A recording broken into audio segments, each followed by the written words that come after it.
Assalamualaikum warahmatullahi wabarakatuh. Perkenalkan, nama saya Muhammad Fauzi Ibnu Qasim dari kelas 11 PPLG 2 dengan nomor absen nomor 22.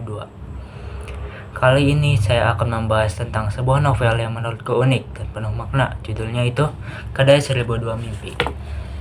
Ini bukunya, karya itu dari karya Valian Budi atau yang lebih dikenal dengan nama Fabio. Novel ini diterbitkan oleh Gagas Media tahun 2014 dengan tebal sekitar 384 halaman.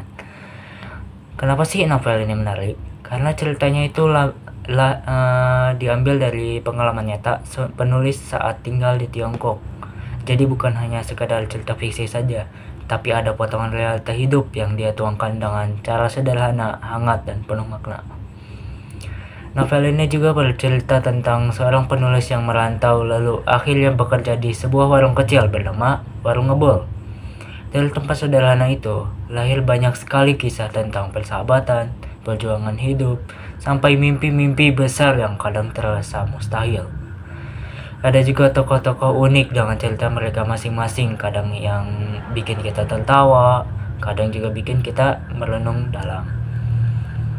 Yang aku suka itu dari novel ini itu gaya bahasanya itu ringan banget. Membaca novelnya itu rasanya seperti kita lagi duduk di warung itu, ikut mendengar langsung obrolan dan kisah para tokohnya.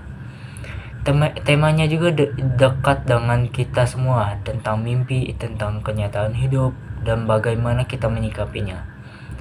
Dan karena berlatar di negeri orang, novel ini juga dikasih kita pengalaman baru tentang budaya dan kehidupan di luar sana, tanpa harus kita pergi ke sana sendiri.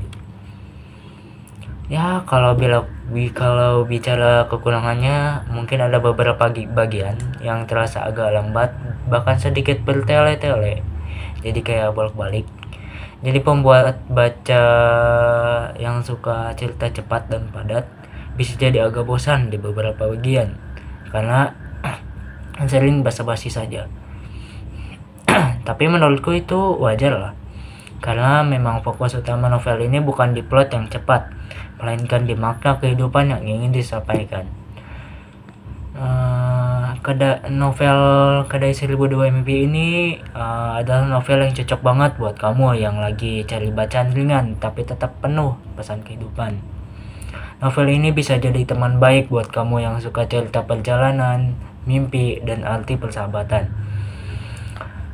Mungkin segitu saja dari resensi singkat dari aku. Kalau kamu tertarik baca novelnya, ya silakan coba.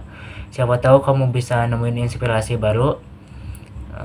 Novelnya juga cocok banget buat yang suka cerita perjalanan, mimpi, dan arti persahabatan. Sekian dari saya. Wassalamualaikum warahmatullahi wabarakatuh.